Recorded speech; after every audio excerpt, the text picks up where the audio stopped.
নমস্কার বন্ধুরা, আমি পম্পা চলে এলাম ছোট্ট একটা মিনি ব্লগ নিয়ে আবারও আপনাদের সামনে। তো আমাদের নটরাজ কলাকেন্দ্র পরিচালিত বার্ষিক সাংস্কৃতিক অনুষ্ঠান ছিল। তো তার জন্য আমরা সবাই মিলে রেডি হয়ে চলে গিয়েছিলাম পিয়ার বাড়িতে। ওইখান থেকে আমরা রোড শো করতে করতে সবাই মিলে চলে যাব টাউন হলে, কারণ টাউন হলে আমাদের আজকে ছিল ফাইনাল রিহার্সাল। প্রোগ্রামের আগে তো একটু ফাইনাল রিহার্সাল করেই নিতে হবে সবাইকে, তাই না?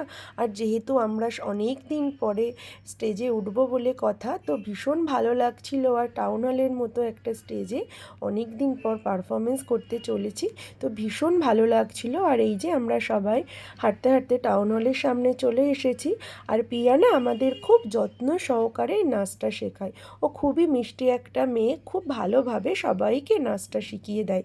তো আমরা চলে এসেছি এবার ভেতরে ভেতরে সবাই এসে বসে পড়লাম। আর ওইদিকে কিন্তু হচ্ছে ফাইনাল রিহার্সাল। আমাদেরটা এখনও শুরু হয়নি, তাই আমরা এখন বসে বসে সমস্ত কিছু দেখছিলাম। সমস্ত প্রোগ্রামটা আমি আপনাদের সঙ্গে পরে শেয়ার করব।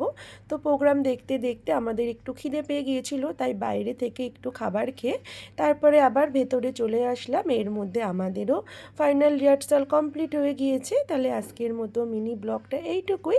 ভালো লাগলে একটা লাইক কমেন্ট করে পাশে থাকবেন। তাহলে টাটা বন্ধুরা।